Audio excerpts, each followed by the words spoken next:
This is Coffee, Country, and Cody. And welcome Circle Country to WSM's Coffee, Country, and Cody, live from the Roy Acuff House in the WSM Springer Mountain Farms studio out on the Opry Plaza as we celebrate Opry 100.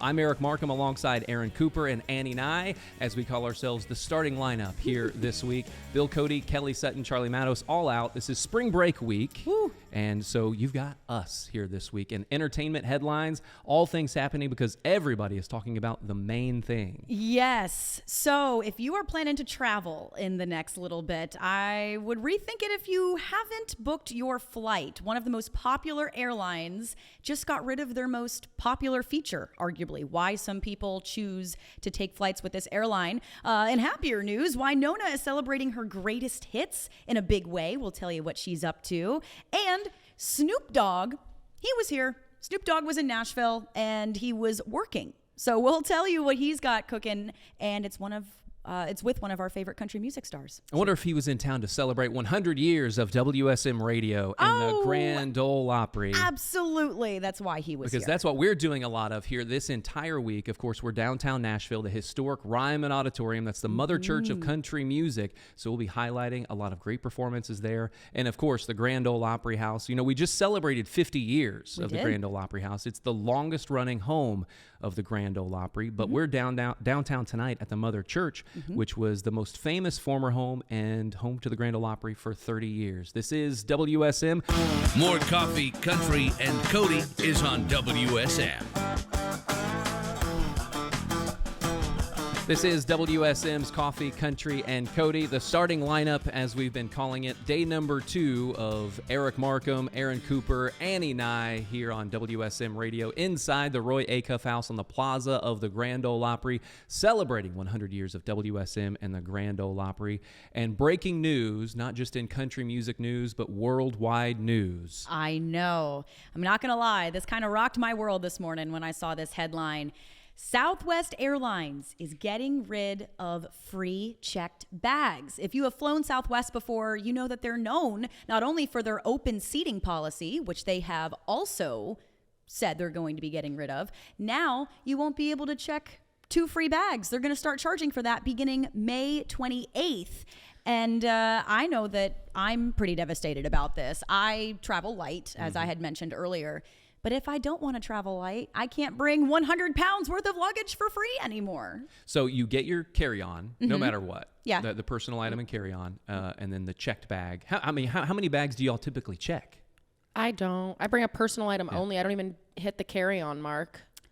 Right. But I mean, if I travel light, I typically bring a carry-on and a personal item. But if I'm going on a trip for longer than a week, or if I'm traveling internationally, I'm checking at least one bag. Especially, and if they're free, I know that, you could bring like an empty suitcase if you're going, overseas and you want to get some souvenirs for and your bring family. More back. Right. You don't know how much you're going to have on the way back. And kids pack light. They get their own suitcase and personal item. If you want to just stuff your stuff in kids' luggage, that's what my wife and I have done before. Fit an extra pair of socks in the little baby suitcase. I love it. It's just a huge shift for Southwest because they've had free checked bags since the airline started about 60 years ago, and they kept that policy in place when its competitors started adding and increasing fees. So May 28th, you no longer will get your 2 free checked bags. You'll have to start paying. Well, in happier and more fun and random news, none other than the king of side quests, Snoop Dogg, was here in Nashville just the other day. He was at Losers in Midtown, which seems to be the place where all the cool kids go when they visit Nashville to perform and surprise fans. The hip-hop icon surprised fans with his performance of Gin and Juice at Losers. That's his hit from 1993. But as you see, he's, for some reason, riding in a car with none other than Ernest down Broadway. Yeah, so Ernest was recently on a different show, and he said that he's been in the studio finishing an unreleased song called Gettin' Gone. He sent it to Snoop, and Snoop told Ernest that he loved it. Look at Snoop Dogg high-fiving Ernest's son, Ryman. How fun is that? Now, Ernest asked Snoop if he wanted to do a verse on this unreleased song, and Ernest said Snoop's response was, quote, blue heart, blue heart, blue heart, paw print, paw print fire emoji. And so to Ernest, that meant yes. He's in. He's in. He's in. Snoop Dogg as part of country music. The crossover we didn't know that we needed, really, that we knew was going to happen. No different than Snoop Dogg and like Martha Stewart and how much they hang out together. Totally. Right? It just, you never knew it was going to work, but when they got together, it did. Right? Yep. Snoop Dogg is limitless. He did the Olympics. He did the Olympics. He's with Martha Stewart. He was Snoop Dogg. He was Snoop Lion for a little. He makes kids music. He makes music for children, and they love it. I mean, he's... Speaking of the Olympics, versatile. Did you see whenever he was hosting and he looked across, I think it was the gymnasium, and there was Simone Biles looking at him, dancing to, she was like singing some Snoop song looking at him. It's fantastic. So Snoop just transcends country music, transcends what would Martha Stewart be considered, like family living. You know, And culinary. Yes. Yes. All things. I will also add that according to social media, after he performed at Losers, there was a communal smoke. There it is. Snoop. Snoop-a-loop. Also, Wynonna, she is celebrating 4 decades of hits, something I can't fathom. I can't imagine having 40 years worth of incredible music. The Country Music Hall of Famer is going on the Greatest Hits Tour, kicking off June 13th in Georgia. She's going to do her songs on her own, also songs she made famous with the Judds. She says that she continues to marvel at the fact that she still gets to do what she loves after all these years. And to put the icing on the cake, she has been pouring her heart into new music. Now, if you want to go on tour to see Miss Wynonna, pre-sale starts this morning. So get on it, or you can get regular sale tickets this Friday, March 14th. And I always love to say it, Country Music Hall of Famer Wynonna Judd as part of the Judds. This is WSM's Coffee, Country, and Cody inside the Acuff House on the Grand Ole Opry Plaza as we celebrate Opry 100. WSM. And a beautiful view of WSM on the Opry Plaza, again, celebrating 100 years of WSM and the Grand Ole Opry. The normal starting cast, you've got Bill Cody, Kelly Sutton, Charlie Matos on spring break and vacation, so they'll be joining us back next week. I'm Eric Marcum alongside Eryn Cooper and Annie Ney, bringing you Coffee, Country, and Cody here on Circle Country and 650 AM WSM, as well as our streaming platforms and WSMradio.com. Yes. And boy, we have a story coming up that I'm particularly excited about. I did not know this particular fact about Hollywood.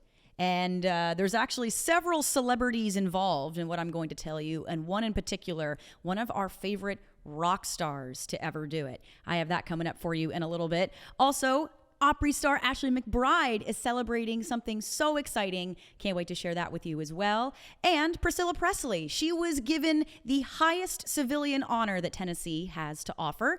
We have all that and more coming up in just a little bit. More Coffee, Country, and Cody is on WSM. This is a Tuesday morning as we are inside the Simply Superior studio on the plaza of the Grand Ole Opry House, as we're right in the midst of Opry 100 and a lot of incredible things that are on the way, on the docket this week. Tonight, we'll be downtown Nashville at the Mother Church of Country Music, Ryman Auditorium, as part of Opry at the Ryman. Mandy Barnett, and you're guaranteed to see and hear Eric Paslay, Riders in the Sky, Rhonda Vincent as well, and part of that, so we'll be on radio for the first hour, 7 to 8 o'clock. We'll go to intermission in the house. Here in WSM, you're going to hear Jeff Hogue. He'll keep you company from 8 o'clock until midnight. And then a special TV taping as part of Opry 100's NBC special, highlighting Luke Combs, Kelsey Ballerini, Brad Paisley, Keith Urban, and more. Man. It gets mysterious on what all you're going to see. Surprises all through. And that's at the Mother Church tonight, Ryman Auditorium. Then we're back here at the Grand Ole Opry House Wednesday. T. Graham Brown, Madeline Edwards, Tyler Farr, Robert Earl Keane. And get this, he's making his Grand Ole Opry debut. I mean, he is a Nashville country music, really more Texas staple, but played Ryman Auditorium many times over the years. And it's surprising to me that it's a debut night, but I'm guessing just schedules haven't aligned. The Cody Norris Show, Bryce Leatherwood, Don Schlitz, and Megan Woods, all part of the Wednesday night Opry. Thursdays, Opry Country Classics, Opry star Crystal Gale, alongside Larry Gatlin and the Gatlin Brothers, Jamie O'Neill, the Swan Brothers, Jake Worthington, and more. No Friday night Opry this week. So if you want to just kind of jumble things up, and if you aren't used to the schedule, you're definitely not used to this one. Of course, Coffee Country and Cody highlighting myself, Eric Marcum, Eryn Cooper, Annie Ney, but no Friday night Opry this weekend going into St. Patrick's Day weekend. But Saturday night, the Nashville Irish Step Dancers. They're going to be, I'm sure, toe-to-toe there with your Opry Square Dancers on a Saturday night Grand Ole Opry. Alongside them, Bill Anderson, Lily Rose, Don Schlitz, Connor Smith, Connie Smith, and more. Oh, fantastic. A little dance-off on the Saturday. That's kind of fun. I wonder if they're going to split the stage. I mean, we might set the stage here. They'll be looking at the circle, one on stage left, one on stage right. You get the square dancers giving the country version, the Irish step dancers giving the Irish version. It'll be a dance-off, right? Incredible. And it feels so good to have Opry Country Classics back as well. It does. It's back. Okay, I have been dying to get to this story all day today. And if either of you know this, I will be very surprised. Did you know that individual celebrities own each letter of the Hollywood sign in Hollywood, California? I did not know that. I lived right next to it. That is crazy. So the story goes, in 1978, there was a public campaign to restore the Hollywood sign. It was fallen down, right? Each letter was going for $27,000 back in 1978. So I don't know what that would equate to in today's money.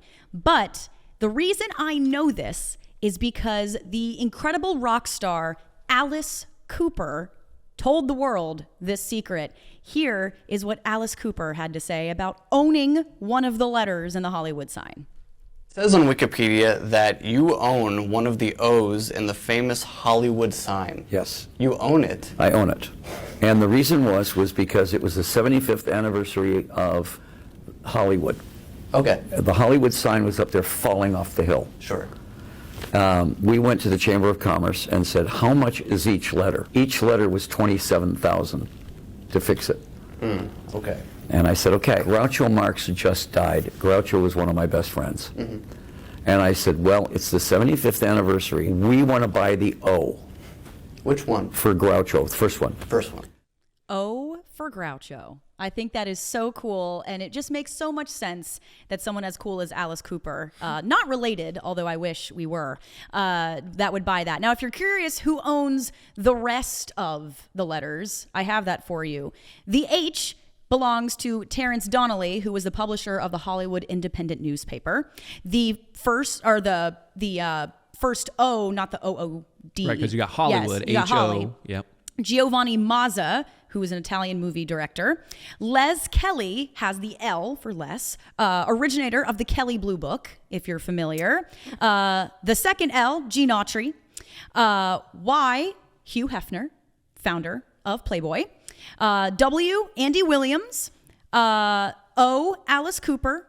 Other O, Warner Brothers Records. And D, Dennis Lidke, who was a businessman. He's the only guy who really isn't a celebrity. It's surprising. Wow. You mentioned Warner. It's surprising me that there aren't more businesses who own parts of those letters. It truly is individual ownership, like Alice Cooper and Gene Autry being part of those, and I'm sure the estate of Gene sort of carrying on that legacy. I'm wondering if it was in that era, and I don't know when they switched it, but of course Hollywood, the sign used to say Hollywood Land. Mm-hmm. It did. If L-A-N-D, if there was another $100,000 roughly in money that they weren't able to raise to then to fix. But it would make sense. Well, I'm sure it was Hollywood before 1975, 1976 when it was becoming dilapidated. So likely land had already fallen down and they were trying to save the rest of what ended up becoming Hollywood. Mm-hmm. So fun fact there that people individually own the letters of Hollywood. I know. Maybe we should try to buy off the W for WSM. Very good. Wow.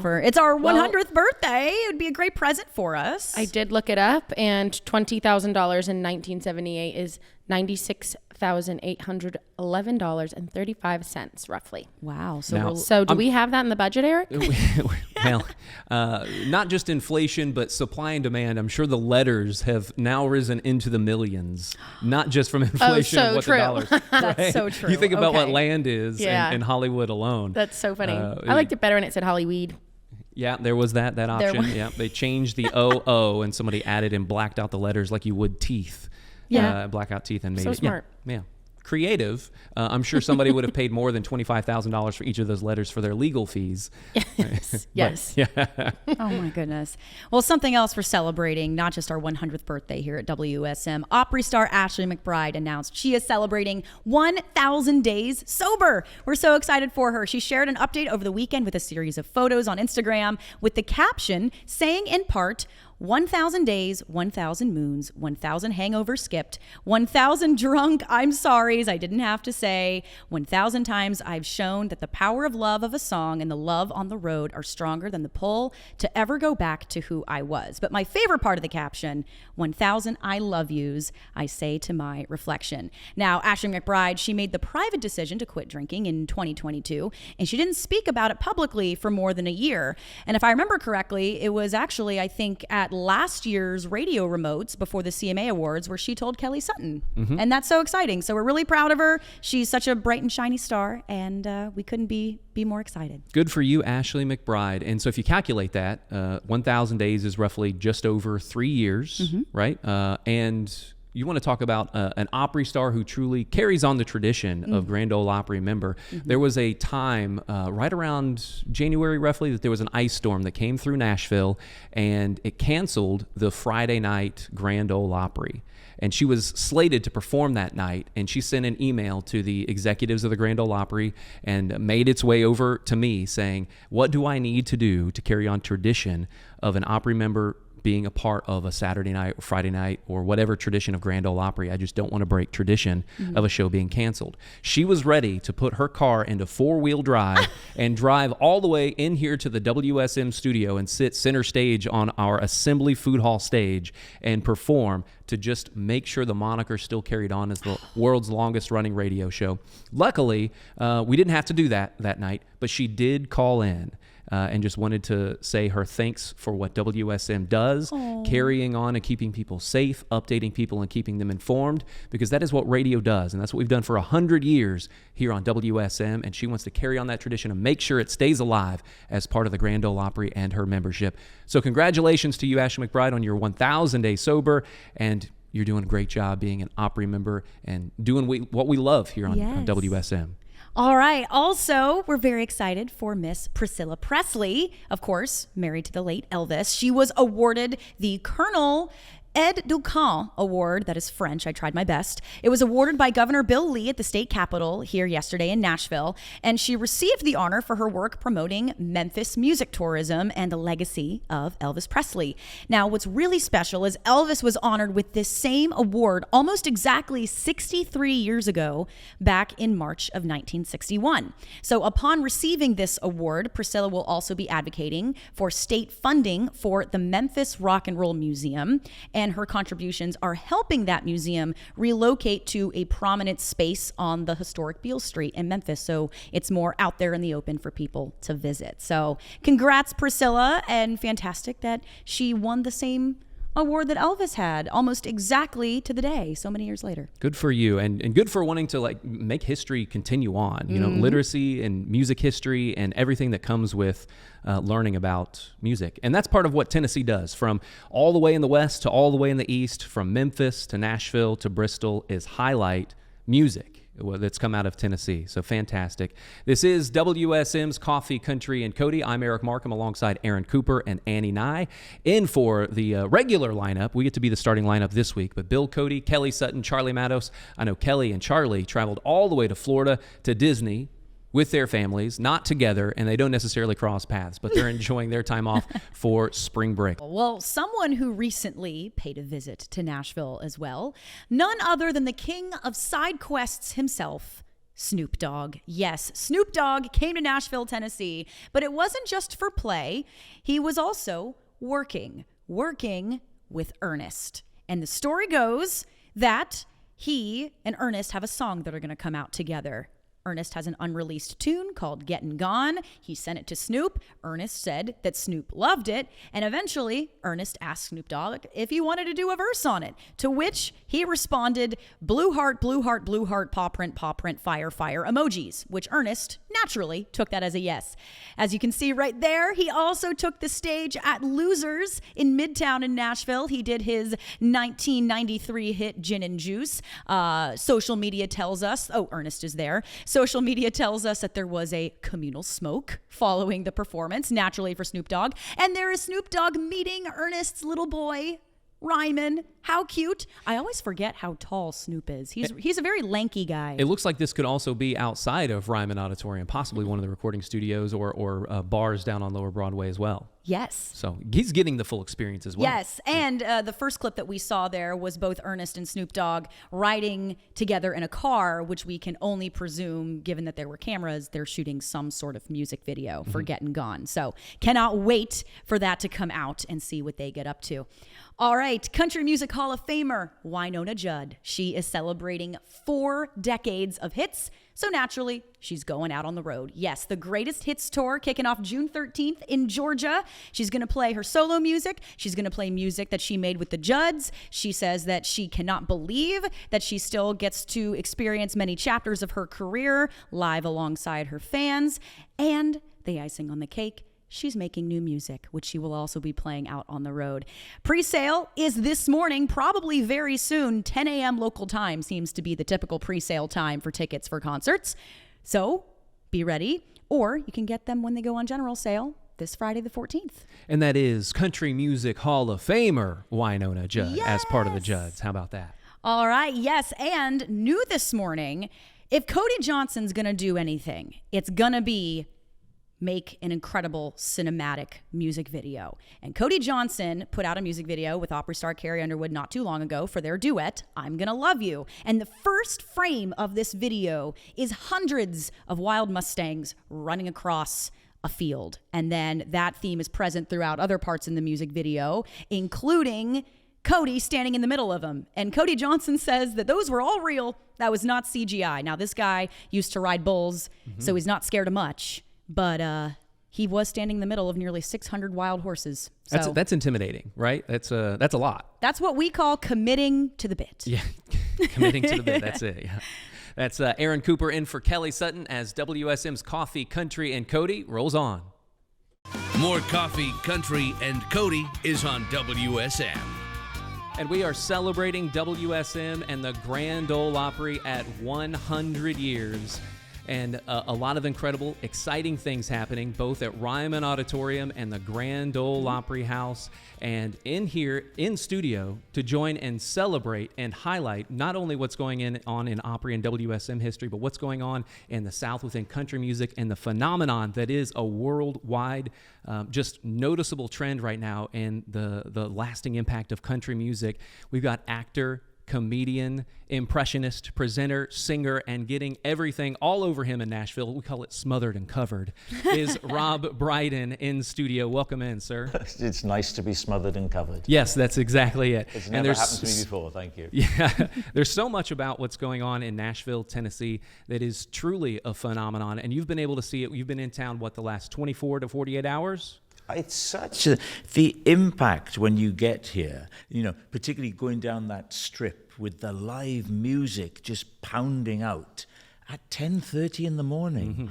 And the quality of what you're hearing, is that happening every day? Yes, it is every day. And what's most important and most notable is it's now become sort of a pilgrimage for a lot of musicians. Not a lot of people that you see down there performing are locals to Nashville, some of which were born and raised, but a lot of them, I would say 90% of the people that you talk to are from out of town. You meet those people who were born here, they're called unicorns. Yeah. It's A-list talent for free every day, anywhere you go in Nashville. And if there's one thing that I love most about the city, everyone gets it. Everyone's a dreamer, and everybody is here for one reason. And it's sort of like a revolving door of performers and the road that they take. But what make the ones that make it? Because they've all got the talent. I mean, you go down, you think it's a pre-recording, you think it's something that's been mixed and all put together, and you look in and you see there they are singing. What is it that makes the few break through? So much of it is, I would say, the ecosystem of what is connecting with labels, publicists, publishers, the songwriters, making relationships. That's part of what makes something like American Idol so important into the lasting impact of an artist's career, like Carrie Underwood, who now is a judge, and part of it, where she got her start was in American Idol, is if you're from a small town in Oklahoma and you don't have the connections, or you're not in Nashville to meet these people, something like American Idol can put you on display and connect you to the next person in Nashville. So it's interesting. You come here, that's what you do. You have the dream. You visit someplace like the Grand Ole Opry when you're a kid with your family. You do the backstage tour. You go to Ryman Auditorium. You visit Nashville, and you have a dream. And then that's what people do, is they carry that dream with them in a suitcase, and they visit Nashville, Tennessee, and they cut their teeth, is what they call it, and get their start on Lower Broadway, to the point where they meet the next person, and then they work their way up. It's amazing how the ecosystem works here. It does have that feel. It has a feel that things can happen. You know, that you could be spotted. Would you tell me a little bit about the station, about WSM? It's more than important, isn't it? So 100 years ago, this station got started. So we've been able to carry on the torch. And what we look at WSM is we're stewards at being part of this legacy. And we're here to keep the circle unbroken after 100 years. We call ourselves the Centennial Staff. But if you look back at all the people who have crossed paths in being part of WSM and the Grand Ole Opry's history, it was 1925 when an insurance company decided we needed to sell insurance. Yeah. How do we make this thing happen? And Jack DeWitt and so many others, and Edwin Craig thought, well, where you have social media today, they said, how do you get into the homes of other people? How do you communicate your message? And what was the biggest thing at the time was the launch of radio. So they decided in 1925 to launch WSM, and then they were carrying shows from New York. They were carrying pop music, jazz, classical music.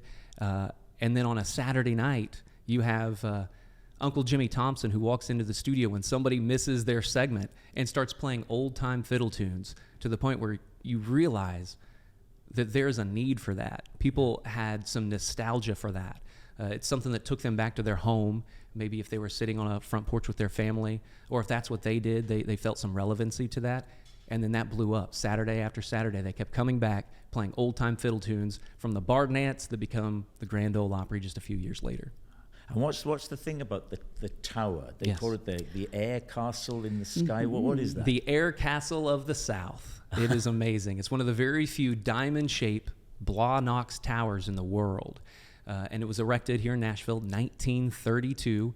So that one is quickly approaching its 100th year anniversary as well. And is it still standing? Still standing, still in use. The microphone you're talking into goes all the way back to Brentwood, Tennessee, where that 808-foot tower is standing tall, and you can listen to us in 38 states and parts of Canada, depending on the day. Because it was so high. Because so it was could so send country music all around the country. Absolutely. Our Canadian friends message us all the time and listen to us in the morning and the afternoon. They can get it all the way up there. And they are still friends. Yes, they are still friends. Yes. I don't want to get political, but let's just say they are still friends. Yes. Absolutely. And to get a gauge of just the size of the tower in our museum exhibit, if you take the Opry tour, in our front room here at the Acuff House, that red light that's on the floor is one of the lights that used to be on that tower. So heavy, so massive. Yeah, it's important for me as a general manager of the station to, one, be able to sit in the chair when I need to, but I've been offered up, I've tried to offer up my skills in changing the light bulbs at the top. 808 feet is quite a tall climb from a company that used to sell insurance. They're like, absolutely not. When did the station start broadcasting the Grand Ole Opry as a show? Because that happened, didn't it? And when did that begin? It was on the airwaves of WSM that the Grand Ole Opry was created. Oh, it was actually crazy. It didn't exist before, and they put it together. Correct. Yeah. Right. Okay. George D. Hay was involved, and they brought him in from Chicago and to develop what would become WSM's programming, and somehow struck lightning. Brought Uncle Jimmy Thompson into the studio, and next thing you know, the barn dance is born on a Saturday night when people are hearing old-time fiddle tunes, and next thing you know, they rename it from the Grand Ole Opry in New York to the Grand Ole Opry in Nashville. Oh, I didn't know that. Yeah. Okay. What would you say then is the reason that it has been the launch pad for so many huge names in country?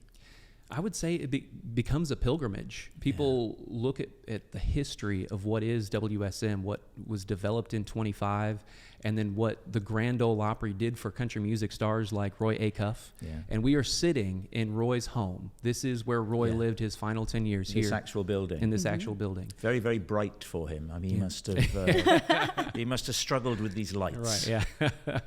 But you had Ryman Auditorium being the mother church of country music, was the home for nearly, if not over 30 years downtown Nashville, to the point where people started flooding Ryman Auditorium, and they needed a bigger home, something that could accommodate so many people. And when you visit Ryman Auditorium, it's easy to look at it like it's this massive place. It's a beautiful church that was built for 2,200 people and very few dressing rooms in the back. So a lot of those Opry stars in the 70s were very excited to get a brand new Grand Ole Opry house with a large backstage, comfortable space to sit. And that's what we've got here, just across the way here. That's it. Yeah? And we are on the plaza of the Grand Ole Opry. This building itself celebrating 50 years. Wow. So both on the National Registry of Historic Places. Yeah, yeah. So when you travel into Nashville and you're coming across the pond from England, what do you expect coming to the South and immersing yourself into country music from one end of Tennessee to the other?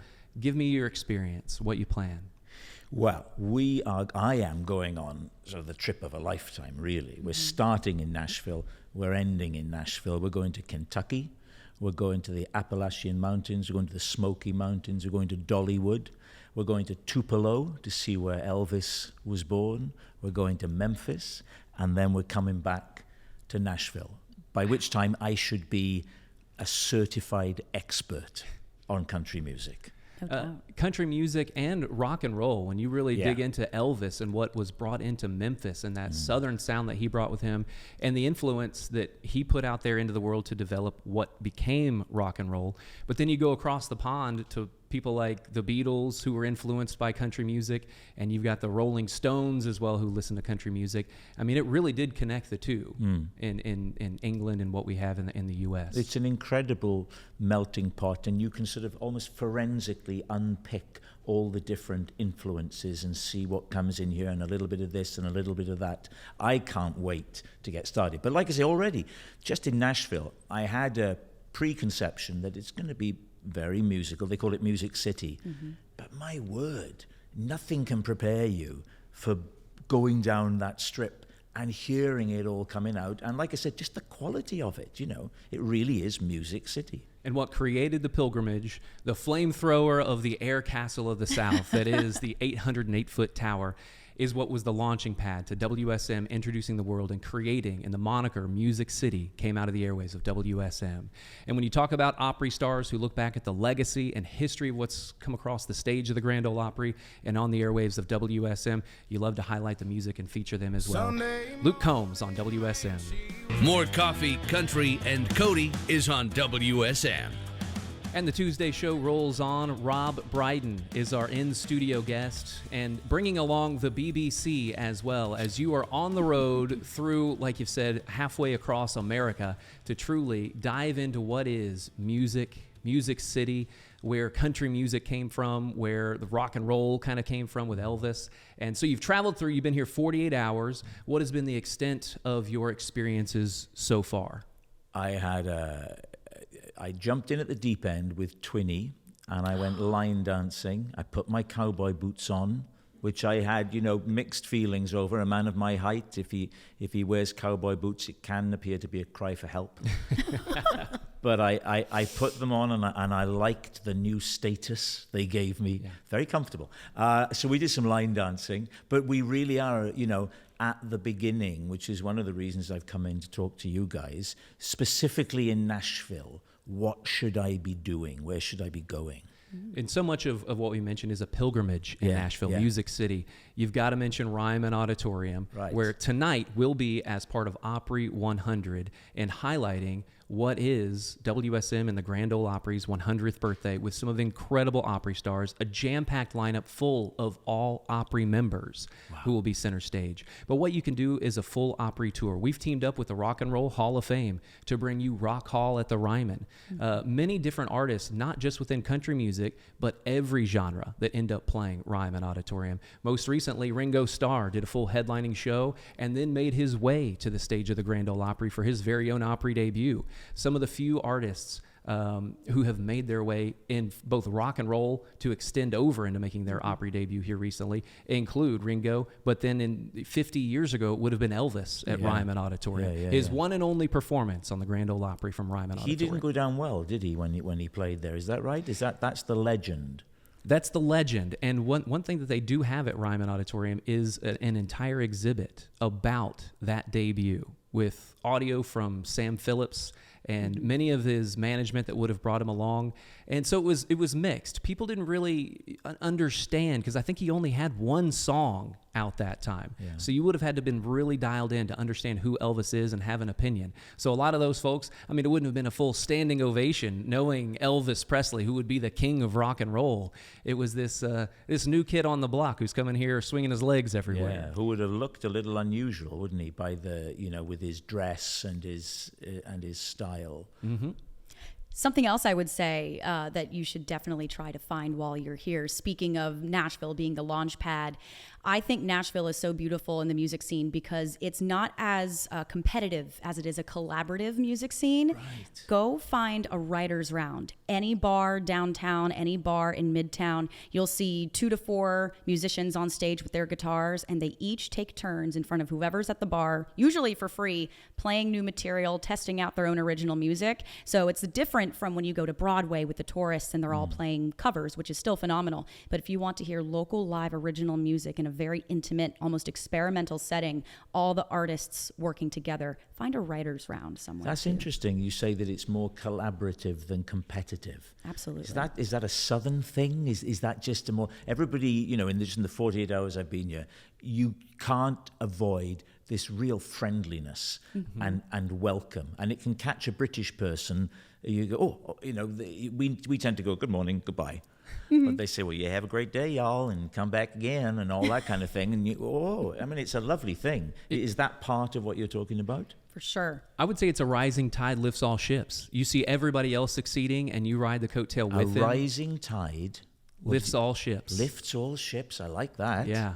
How lovely. Yeah. One thing you got to watch for is when people say "bless your heart" as you're driving across America.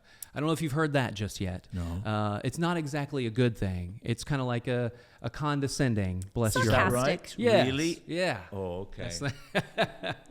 You'll be fine. But one thing that you'll run into as you drive across the interstates of America is the famous Buc-ee's. If you end up stopping at a Buc-ee's, at a rest stop. Okay. What's that? Fast food?